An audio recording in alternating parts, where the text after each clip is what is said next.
Buenas tardes. Me han encargado de presentar a María Rosario Alcalde de Fuentes, porque yo soy miembro de la Real Sociedad Española de Historia Natural y de la Asociación de Amigos del Museo de Ciencias Naturales, pero de quien vamos a hablar es de ella, de María Rosario Alcalde de Fuentes. Es licenciada en Geología, es ingeniera geóloga por la Universidad Complutense de Madrid.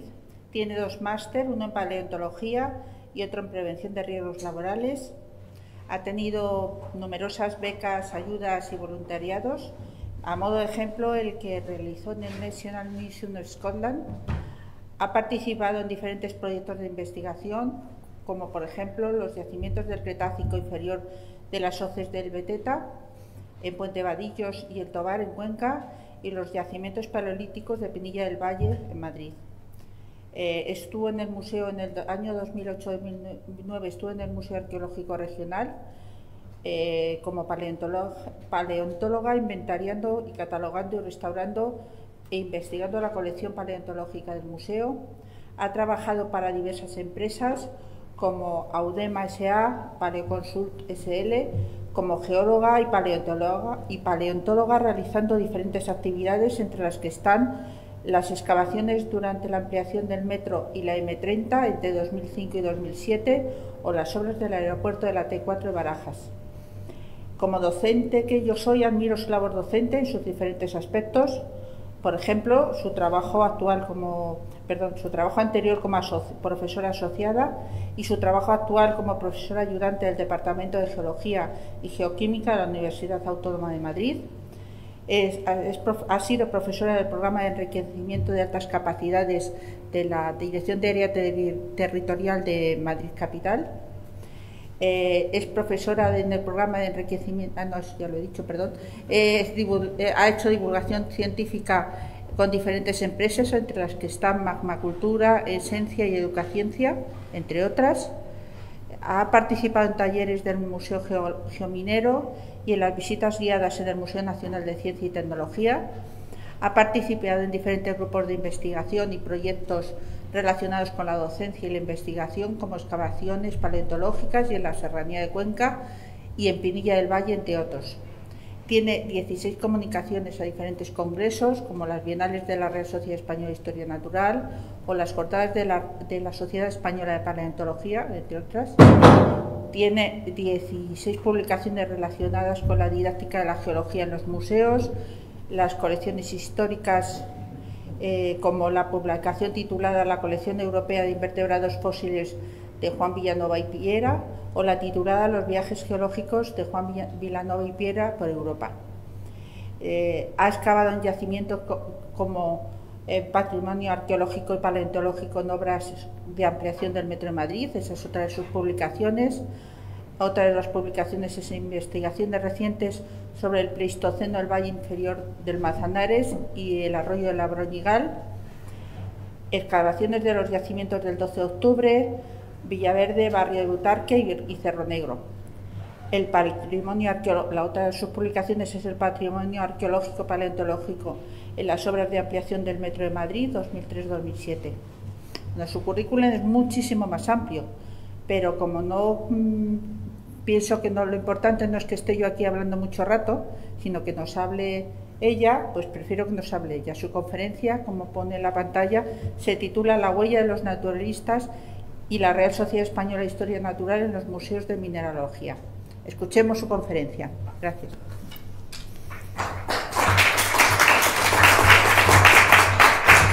Muchas gracias. Muchas gracias al Museo Nacional de Ciencias Naturales por acogerme, a Josefina por organizar también este evento y, por supuesto, a la Real Sociedad Española de Historia Natural por invitarme hoy a participar en este ciclo en el que celebra su 150 aniversario.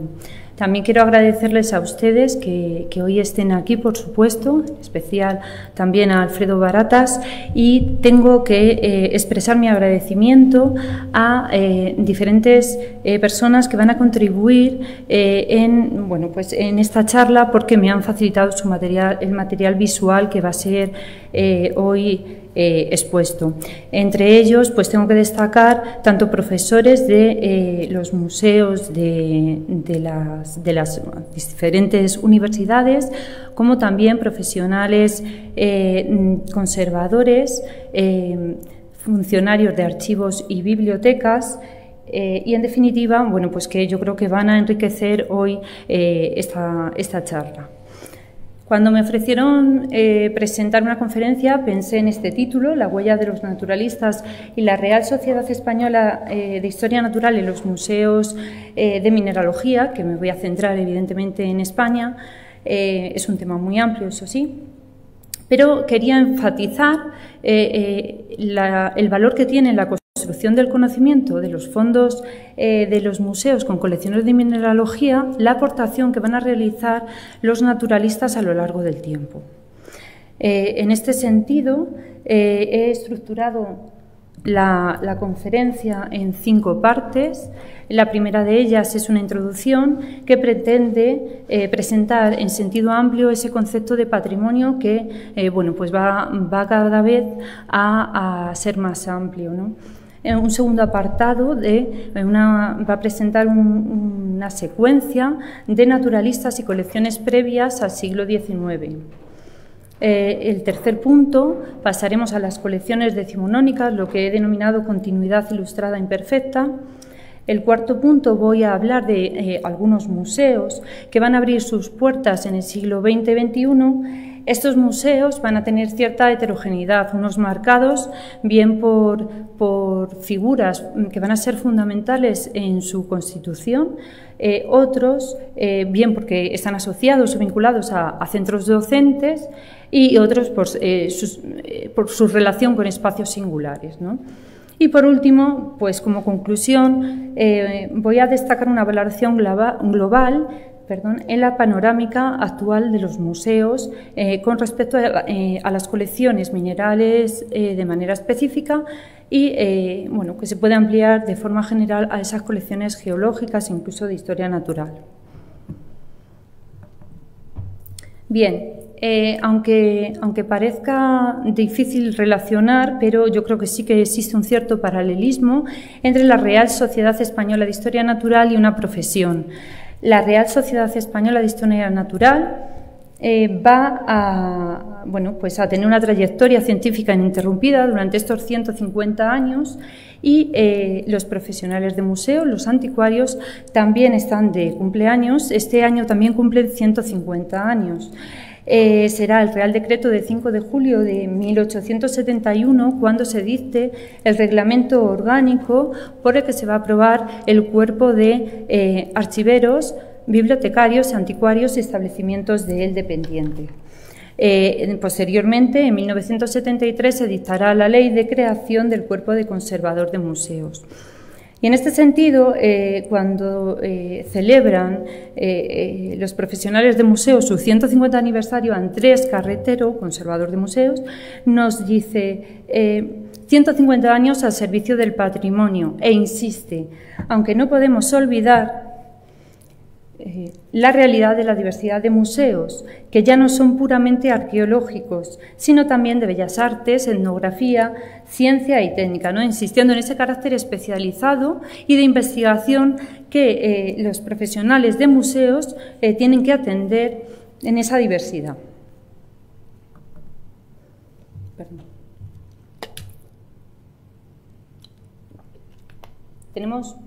Tenemos una figura bastante cercana y será la de Florencia O'Hanner y Graels, que va a ordenar y catalogar las colecciones del Real Gabinete de Historia Natural en un momento incluso anterior a la creación del cuerpo. Tal vez este hecho pueda oscurecer un poco su aportación a la museología. Él ingresará más tarde en el cuerpo.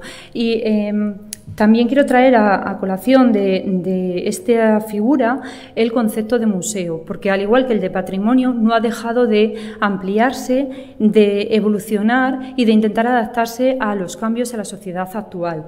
De hecho, hoy está abierto a debate desde el International Council of Museums, buscando una nueva definición que constituya, bueno, pues todo ese paradigma que hoy tiene la sociedad y los museos. Pero, en definitiva, actualmente la definición de museo va a estar sintetizada por las labores del profesional de los museos, de tal manera que fue aprobada en 2007 en la Asamblea General en Viena y dice así: un museo es una institución sin fines lucrativos, permanente, al servicio de la sociedad y de su desarrollo, abierta al público, y ahí empieza a decir esas funciones que adquiere, conserva, investiga, comunica y expone el patrimonio material e inmaterial de la humanidad y su medio ambiente con fines de educación, estudio y recreo. Hoy vengo a presentaros esa labor que a lo largo del tiempo, a través de los profesionales, los naturalistas y el buen hacer de esos especialistas, han ido recogiendo y que hoy tenemos en los museos esa gran riqueza. Pasaremos al segundo punto, naturalistas y colecciones previas al siglo XIX. Cuando nos remontamos en el tiempo, pues cómo no mencionar a Cayo Plinio II, Plinio el Viejo, porque en la faceta que más va a destacar evidentemente va a ser la de naturalista. Y Plinio ya tendría, bueno, pues a lo largo en vida del autor, ¿no?, va a tener incluso mucha fama. De su obra se va a dividir 37 libros y los 5 últimos están dedicados a los metales de oro, plata, cobre, plomo, artífices metalistas, mármoles y piedras preciosas. Todas sus observaciones y descripciones van a ser útiles a un amplio abanico de la sociedad. Pensemos en comerciantes, artesanos, industriales, pero también van a ser la base para otros naturalistas y su trabajo. Pero desde luego será con inicios de la Edad Moderna, a principios del siglo XVI, cuando se va a producir de nuevo ese interés por la naturaleza, esa recuperación de los saberes clásicos, y en este momento se van a producir una importante acumulación de obras en torno a la mineralogía, que tienen que ver mucho con esa necesidad de impulsar la minería y la metalurgia. Tenemos, por ejemplo, a Agrícola de Re Metálica, también a Nicolás Estemo, que en su Prodromus va a exponer la primera ley cristalográfica, o a Erasmus Bertelsen y Christian Huygens, que sientan las bases modernas de la óptica y la cristalografía, o bien a Leeuwenhoek, que va a generalizar el uso del microscopio óptico simple para el estudio de los minerales. En este marco vamos a tener una serie de naturalistas con gran formación, también humanistas, que van a aportar importantes estudios de mineralogía y que será en el nuevo mundo donde se van a centrar todas esas observaciones e intentar clasificar el reino mineral. De entre estos naturalistas podemos destacar a Francisco Hernández, con su obra Historia de los minerales de la Nueva España. Es un trabajo que desarrolla durante 7 años y que va a aportar numerosa información, ilustraciones e especímenes que entregará a Felipe II. También Bernardino de Sahagún, este franciscano, con su obra Historia General, se traslada al Nuevo Mundo. Él se va a alejar de la visión etnocentrista, se va a centrar más en las fuentes nativas, sobre todo por el uso también de la farmacología, y constituye un valioso documento. José de Acosta, por su parte, con Historia Natural y Moral de las Indias, no va a hacer afirmaciones en sí de mineralogía, pero sí va a afrontar cuestiones relativas al origen de los minerales y a los yacimientos de oro y plata. Antonio Vázquez de Espinosa, con su compendio y descripción de las Indias occidentales, es un valioso documento que no verá la luz hasta siglos después, en 1948. El misionero Álvaro Alonso Barba, con el arte de los metales ya en el siglo XVII, esta obra es considerada la aportación más importante a la minería, a la metalurgia y a la química en este momento. También tenemos, de la mano de Bernabé Cobo, Historia del Nuevo Mundo. Él hará un viaje muy extenso en el tiempo, desde 1612 hasta 1653, y su obra no va a ser recuperada hasta en 1890-1893, que esos manuscritos van a ser recuperados por Marcos Jiménez de la Espada.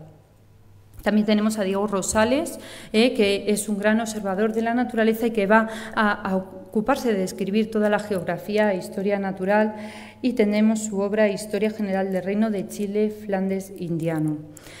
La cuestión es que en estos momentos asistimos a importantes trabajos, algunos de ellos con mucho valor, pero sin embargo no van a ver la luz hasta siglos después, como es el caso de Francisco Hernández, Bernardino de Sahagún o Bernabé Cobo. Pero sin lugar a dudas, será con las expediciones científicas en los siglos XVIII y XIX cuando nuestros museos, fundamentalmente los estatales, sí que van a tener una gran repercusión en ese fondo de colecciones minerales. También es preciso distinguir el contexto histórico del siglo XVIII, marcado por esa ilustración, y el XIX por la decadencia científica y la pérdida del grueso de las colonias. Pero no solamente esas expediciones científicas van a ser fruto pues eso, del estudio y de la clasificación del entorno natural, sino también geopolítico, un poco de la delimitación de fronteras, del aumento del comercio, de la explotación de nuevos recursos minerales. Quiero comenzar con la expedición geodésica hispano-francesa de la Condomine, que se va a desarrollar entre 1735 y 1746 y que va a tener a la cabeza a Antonio de Ulloa y a Jorge Juan. Antonio de Ulloa se va a encargar de describir la flora, la fauna y los minerales de todo el virreinato. Es una expedición que tiene como fin medir el meridiano de la Tierra y aclarar la polémica sobre la figura de la Tierra, pero sí es cierto que nos va a aportar importantes colecciones. Aquí tenemos un ejemplo en esta casa, una imagen de Aurelio Nieto que destaca esas colecciones. No solamente los fondos del museo van a ser muestras o ejemplares, también vamos a tener un importante patrimonio asociado a esos fondos, desde el documental y en este caso también el artístico. En este sentido, pues cabe destacar que en 1785 España va a adquirir por subasta pública 160 carpetas de Vergey, y aunque en su mayoría estas ilustraciones, grabados y acuarelas pues son de especies botánicas, pues también vamos a encontrar ejemplos de especies minerales. Aquí traigo un ejemplo, ¿no? Sin lugar a dudas, entre las expediciones científicas cabe destacar, cómo no, la expedición mineralógica de los hermanos Geuland a Chile y a Perú, que se va a desarrollar entre 1795 y 1800. De esta expedición, que José Clavijo Fajardo, en este momento director del Real Gabinete de Historia Natural, pues se encuentra, observa esas lagunas en las colecciones, esa necesidad de cubrir esas carencias, va a nombrar como comisionados a Conrado y a Cristiano Geuland, y van a conformar una colección que va a ser importante desde el punto de vista evidentemente histórico, porque hoy en día se conservan esos documentos, esos inventarios, también etiquetas originales, y incluso están marcadas con el símbolo alquímico. Aquí tenemos dos ejemplos, la malaquita y la atacamita. También hay que mencionar a Humboldt. Humboldt ya ha sido mencionado en otras conferencias. En este caso, esa exploración que le lleva de Europa a recorrer América del Sur entre 1799 y 1804, yo quiero destacar el momento en que en 1803 se va a reunir y va a empezar a colaborar con Andrés Manuel del Río, que era el responsable del Seminario de Mineralogía de la Nueva España, ¿no? Juntos realizarán excursiones científicas, visitarán yacimientos y bueno, pues darán ese testimonio de la riqueza metalífera de la región. Aquí tenemos varios ejemplos de la colección de Humboldt, que también ha sido estudiada por Aurelio Nieto junto con Andrés Manuel del Río. Humboldt, como muestra de agradecimiento, va a enviar varias colecciones al Gabinete de Historia Natural. Otra gran aportación va a ser la de Guillermo Bouls. Guillermo Bouls va a ser propuesto por Antonio de Ulloa para que, como experto en minería, y además trabajará para la Corte, estableciendo un gabinete de historia natural y un laboratorio de química. Pero su gran aportación, sin duda, es el Tratado de Geografía Física, en el que detalla y describe todos los itinerarios que realiza por la península y bueno, pues va a aportar importantes descripciones y análisis referentes a cuestiones mineras. Ya en el comienzo del tratado, cuando habla de esa definición de geografía física, hace alusión a la mina de Almadén.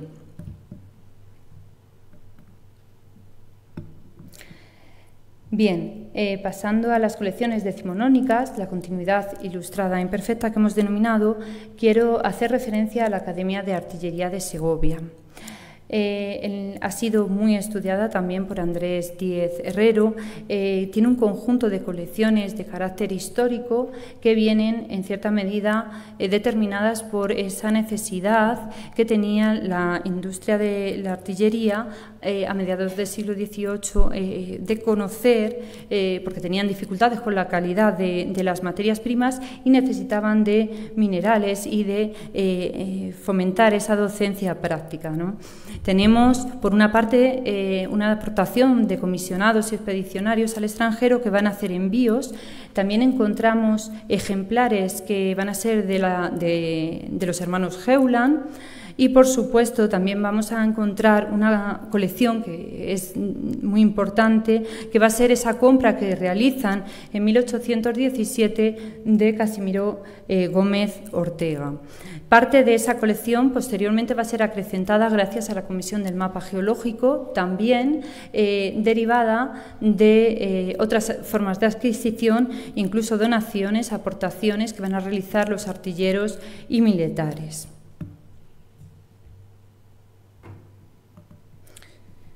Bien, de centros docentes ilustrados, bueno, podemos hablar que la enseñanza de ingeniería de minas se va a iniciar a principios del 18, ¿no?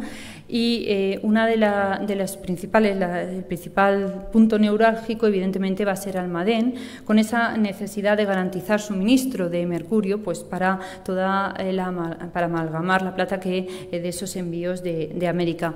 Será con Fausto Elújar a la cabeza cuando se traslade su sede a lo que es hoy el Museo Histórico y Minero Don Felipe de Borbón y Grecia, y de aquí quiero destacar dos colecciones que me parecen bastante importantes. Una es la primera, es una colección histórica que va a ser comprada por los pensionados de Fausto Elújar. En este momento están en la Academia de Freiberg.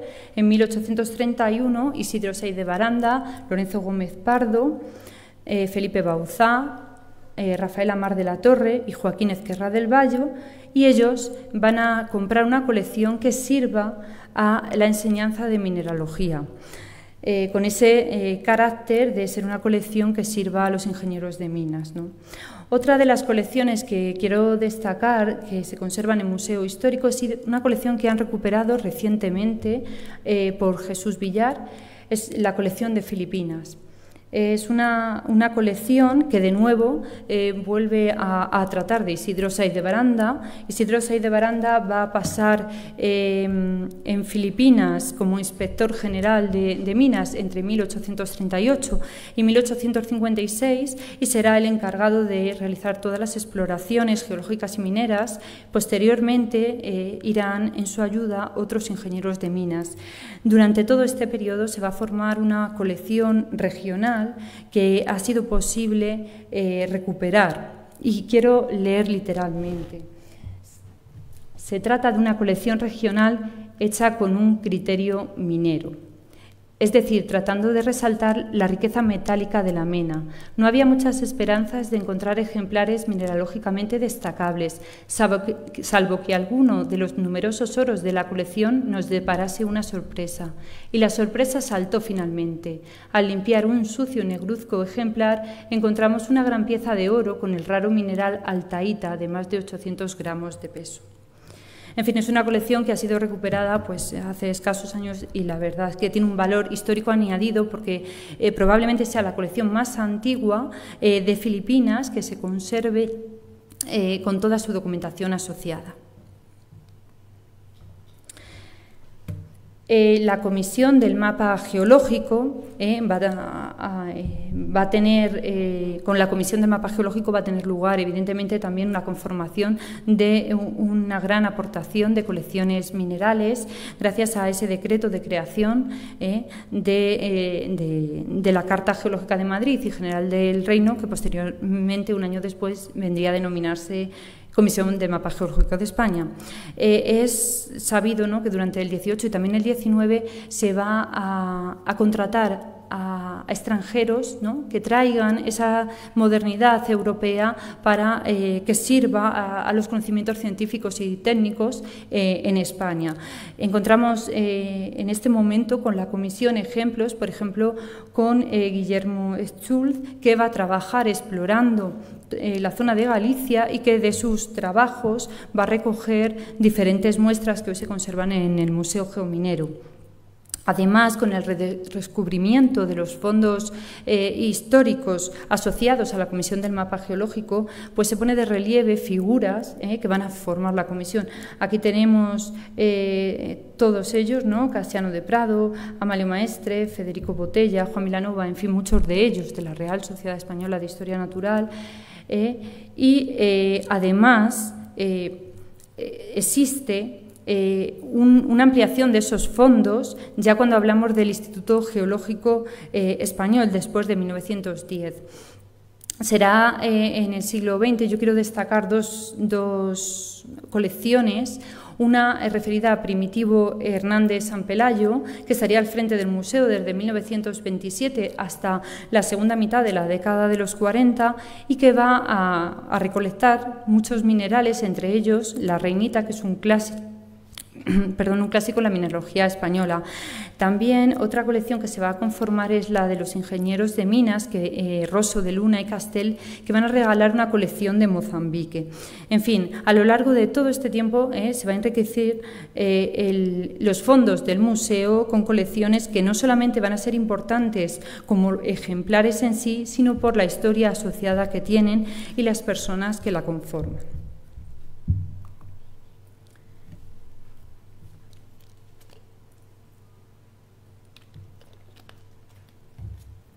Bueno, ¿cómo no hablar de Donato García, ¿no?, esas colecciones en la Universidad Central y colecciones del Museo Nacional de Ciencias Naturales? Donato García, durante 35 años, yo creo que tuvo una paciente y eficaz tarea de poner en valor la mineralogía y la docencia, y para ello conformó grandes colecciones minerales de diferentes modos de adquisición. Sí es verdad que hizo exploraciones por la península y recolectó minerales, pero también realizó compras.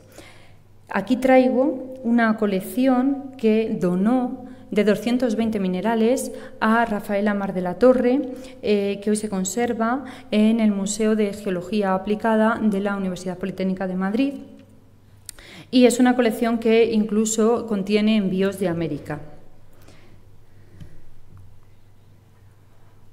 Otra aportación importante va a ser la que realice la Comisión Científica al Pacífico. Va a ser la última expedición multidisciplinar en la que van a colaborar figuras como Fernando Amor y Mayor, Juan Isen, Marcos Jiménez de la Espada, que luego va a ser uno de los fundadores de la Real Sociedad Española de Historia Natural.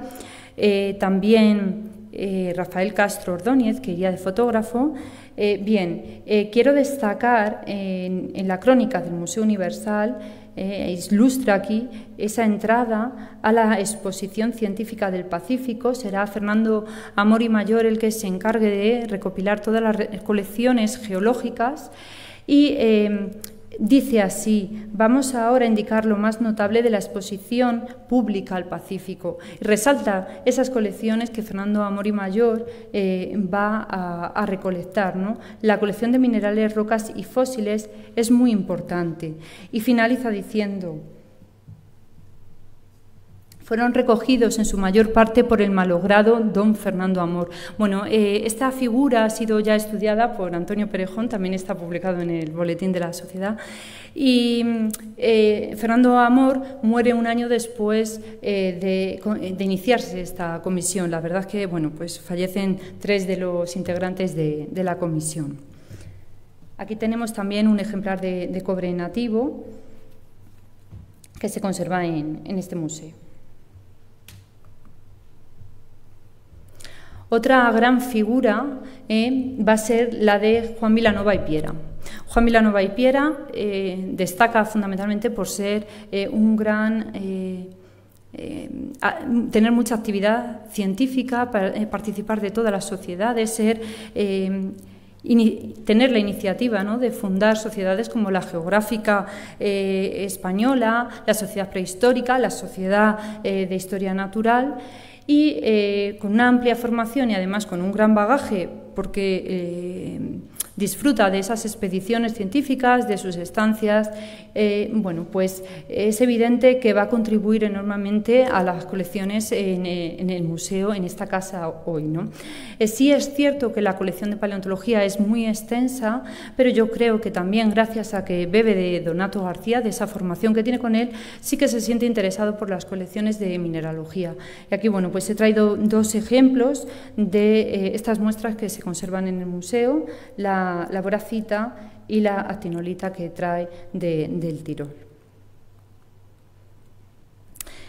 Pero bien, la pérdida de ese territorio más importante, de esas colonias, finalmente pues va a hacer otra vez volver esa mirada a la península. Y además esto va a determinar también que se va a producir una constitución de un sistema educativo que va a tener lugar, un alcance pues en toda la nación, y que va a contribuir a que exista la necesidad de formar colecciones, sobre todo para centros de enseñanza secundaria y universitaria. Algunos centros docentes pues vinculados a órdenes religiosas pues van a poder formar colecciones que van a ser recopiladas, esos objetos naturales, gracias a esas campañas de evangelización. Y es el caso del Museo Andrés de Urdaneta en Loiu, Vizcaya, que cuenta pues con colecciones de Perú, de Colombia, de Tanzania o de Filipinas. Ahora quiero destacar algunas colecciones universitarias, algunas otras también de museos estatales que en este momento van a tener una gran significancia. Tenemos las colecciones de la Universidad de Sevilla. Será Antonio Machado quien cree el Real Gabinete de Historia Natural de la Universidad de Sevilla en 1850, con colecciones pues, que van a ser en gran parte recolectadas por él, pero también compradas en casas como Pisani o Veloz. Posteriormente será Salvador Calderón Arana, también socio de la Real Sociedad Española de Historia Natural, quien va a hacerse cargo de este gabinete. Y además señala Francisco de Barras y Aragón, que crea una colección regional, la más importante de su época, Es una colección tanto de rocas fósiles y minerales, pero que va a formar gracias a esas excursiones que realiza en la universidad. Bien, decía que también tenía algún museo que destacar. Quiero destacar la figura de Enrique de Aguilera y Gamboa, porque en el Museo Cerralbo se conserva una colección de minerales que no ha sido aún catalogada, ni inventariada, ni investigada, ni es aún accesible. Pero me han facilitado estas fotos y al menos pues, podemos decir que existe una pequeña colección, o grande, no lo sé la entidad que tiene, pero también se ve que hay material documental. Enrique de Aguilera y Gamboa, pues no es de extrañar que también tuviera una colección de minerales, porque probablemente su condición de coleccionista, pues creo que cualquiera que haya ido al museo comprueba que su colección es única en ese momento y probablemente de las más completas. En esta foto, que yo creo que ya fue usada por Alberto Gómez en su conferencia, sale con los 5 tomos de las excavaciones arqueológicas, que fue premio Martorell en 2011, y en la otra fotografía no sale él, no aparece él, pero la he querido traer porque él se va a rodear de gran cultura científica de esas sociedades, y aquí está, es una foto que le dedican arqueólogos y paleontólogos como Vermeyer, se la van a dedicar a Enrique Aguilera y Gamboa. Esta colección que hablo de minerales la denominan recuerdos de viaje y creen que la formó él con su hijastro Antonio María del Valle en los viajes que hacían por Europa en familia, pero que no son fruto de compra, eso es lo que piensan. El Museo de Ciencias Naturales de Barcelona, actualmente cuenta tanto con la colección de Francesc Martorell como la de Cervelló. Martorell era un comerciante, aficionado naturalista y arqueólogo, y su legado, gracias a su legado, posibilitó que existiera una exposición de historia natural abierta al público en ese momento. Se va a crear en 1878, estamos ya a finales del 19. Es una colección extensa, tanto incluye especímenes minerales, incluye zoología, botánica, también numismática, es diversa, ¿no? Por su parte, Cervelló fue un naturalista y mineralogista y fue nombrado conservador honorario del Museo Martorell, y el ayuntamiento va a comprar su colección, que asciende a unos 3.000 ejemplares. Aquí tenemos algunos ejemplos de esa colección que son realmente, son bastante interesantes. Bien, las grandes colecciones ya van a estar formadas en este momento, ¿no? En el siglo XIX, pero sin embargo, fruto de la Constitución, fruto de la descentralización, fruto de la transferencia de competencias en materia de cultura, de ese artículo 46 de la Constitución, pues toma un nuevo impulso tanto las entidades locales, también las autonómicas, ¿no? Y van a surgir museos, y en este círculo también van a surgir museos universitarios, tanto en el siglo XX como en el XXI. Entre ellos, pues quiero destacar el Museo Arenys de Mar, con la figura de Joaquín Molfulleda, que va a ser un químico aficionado a los minerales, y durante muchos tiempos se dedicará a la recolección, pero será cuando conozca la colección que tiene Joaquín Folch, cuando decida dar un impulso a su colección. En 1988 dona al Ayuntamiento de Arenys de Mar su colección, y se abre una nueva sección de la que él va a participar a lo largo de toda su vida hasta que fallece, con nuevas adquisiciones e intercambios, también donaciones. Otro museo que abre sus puertas en 1988 va a ser el Museo Histórico Minero Francisco Pablo Holgado, de la Escuela de Ingeniería Minera, e industrial de Almadén. Almadén como centro neurálgico, ¿no? Hoy en día, Patrimonio de la Humanidad desde 2012, apuntaba Luis Mansilla que históricamente hay que destacar Almadén por ser también un centro donde se confeccionaban colecciones por la vía del intercambio. Y aquí tenemos, bueno, pues algunas fotos de las salas que nos han facilitado. Otro ejemplo es el Museo de Geología Vicente Sos Bainat, que bueno, pues también gracias a su desarrollo de exploraciones y a su trabajo en Extremadura, pues le van a dar la oportunidad de conformar una colección muy importante. Mientras que él estudiaba y exploraba el wolframio y bueno, pues él fue un propósito en vida el abrir este museo y aquí tenemos su colección. El Museo de Geología Valentín Massat de la Universidad Politécnica de Cataluña es otro ejemplo de museo universitario. Aquí tenemos pues esa recolección y bueno, Valentín Massat fue presidente de la Institución Catalana de Historia Natural y entonces también va a fomentar mucho esas expediciones, esas excursiones y la recolección.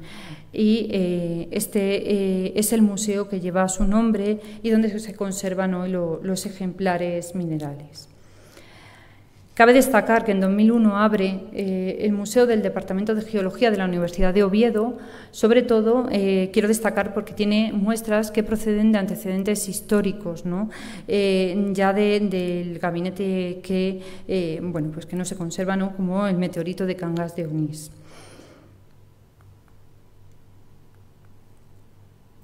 El Museo de Geología de la Universidad Autónoma de Madrid, pues lo he puesto porque, claro, estoy allí, ¿no? Tiene una colección importante, es verdad que no es con una gran historia, pero además sí es cierto que también estamos de cumpleaños, cumple 50 años.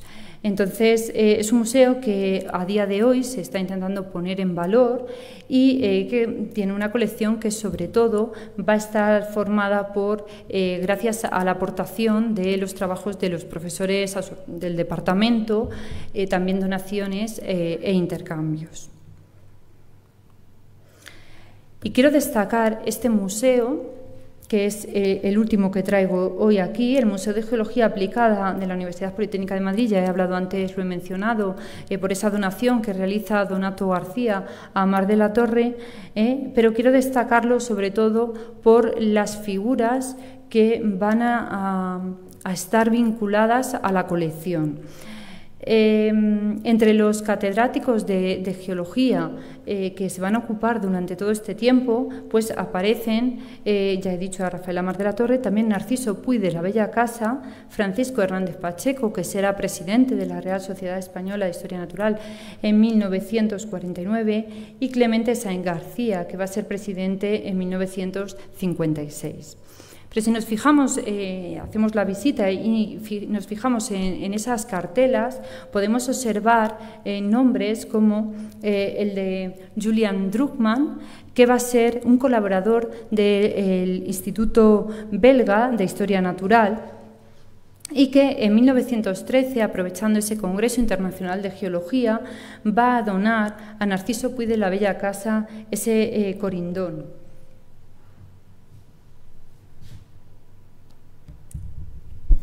También tenemos ejemplos de César Rubio con ese fragmento de Filón de Galena, que en 1926 también va a donar en ese Congreso Internacional de Geología a Narciso Puig de la Bella Casa. César Rubio va a ser el presidente de ese congreso. También, por supuesto, tenemos donaciones que vienen de la mano de la Comisión del Mapa Geológico y ejemplos de recolección de Pedro Palacios, que era el catedrático de Mineralogía en la Escuela de Ingeniería de Minas. Pero además, Francisco Hernández Pacheco, bueno, en general, se ha formado esta colección gracias a las excursiones que realizaban los alumnos y que recogían minerales. Por ejemplo, ahí tenemos a Pérez de Petinto. Pero la verdad es que también Francisco Hernández Pacheco, aunque es más extensa la colección de rocas, pues también va a recoger minerales que va a donar al museo. Entonces, bueno, pues tiene un interés por eso, por esa historia que acumula, ¿no? Hace encontrarse a diferentes naturalistas en la colección. Por último, para terminar, quiero presentar el panorama actual de los museos en España. Esta información, la fuente es el Anuario de Estadísticas Culturales de 2020 y nos viene a mostrar que el 73,5% de los museos, de las instituciones museísticas investigadas, que asciende a 1.481, van a ser el 73,5% son de titularidad pública. De titularidad privada, un 24,6% y de titularidad mixta, un 1,6%. Entre las primeras destacan las entidades locales, ¿vale?, que van a tener un peso de un 49,1%. De las investigadas, frente a la Administración General del Estado con un 11,6% y la Administración Autonómica con un 10,6%. Si nos fijamos en el otro gráfico, que se refiere a la tipología de museo, entre los investigados podemos observar que tienen mucho peso, con un 17,1%, los de etnografía y antropología. Los de arqueología con un 13,1% y con pesos relativamente inferiores al resto, inferiores al 6%, los vamos a encontrar por este orden: las casas museo, los de ciencia, tecnología, ciencias naturales, de historia natural, de sitio, artes decorativas y otros. Es necesario poner en valor las colecciones de historia natural y de aquellas, sobre todo, que creo yo que tienen un valor histórico añadido. Y ese camino se puede recorrer, por una parte, investigando, como no, las colecciones, pero también, por otra, se puede recorrer elaborando diccionarios, tesauros, que hoy en día son una herramienta que sirve para dar a conocer el vocabulario que en cada campo el especialista utiliza. También es preciso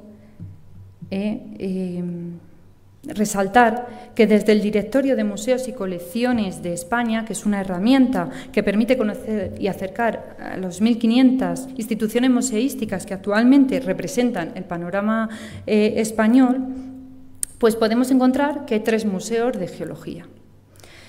Entonces, bueno, yo creo que sí es necesario realizar un esfuerzo y dar mayor visibilidad a este patrimonio natural para que cubrir bueno, pues esas lagunas y que llegue a más gente y se conozca mejor. También tal vez es preciso realizar inventarios exhaustivos y catálogos más exhaustivos referidos a las colecciones, tanto mineralógicas, y yo creo que se puede extender ampliamente a geología y a historia natural.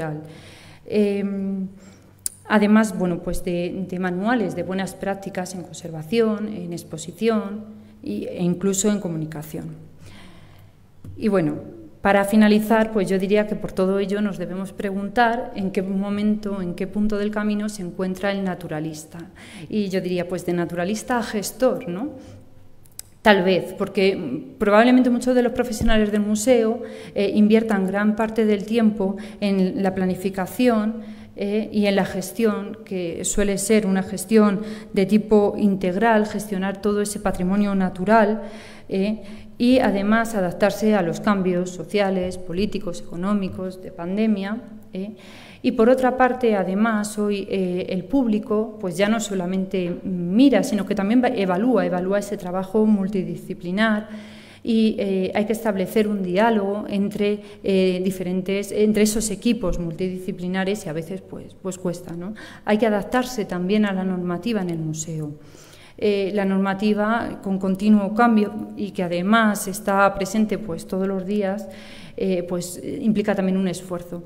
Por eso yo creo que es importante evaluar el trabajo de vez en cuando, pararse a mirarse frente al espejo y Sí que pienso que el naturalista de hoy, como el de antes, tiene vocación, tiene buena disposición y es muy flexible. Por lo tanto, yo creo que se pueden alcanzar ciertos retos a corto y a medio plazo y se puede colaborar. Y yo creo que en este sentido estas citas pues pueden ser una oportunidad también para dar voz a estos aspectos. Y por último, bueno, puesto como no, el mundo virtual, que el que no se ha adaptado, pues tiempo ha tenido, ¿no? Creo que también hay que considerar que tiene que existir un equilibrio entre el mundo virtual y el museo en formato presencial. No puede ser, es verdad que se llega a más público, pero creo que es necesario ese equilibrio. Y bueno, pues esto es todo.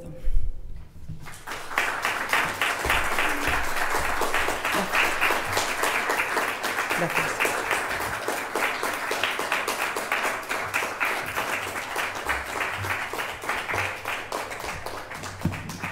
Si tenéis alguna pregunta.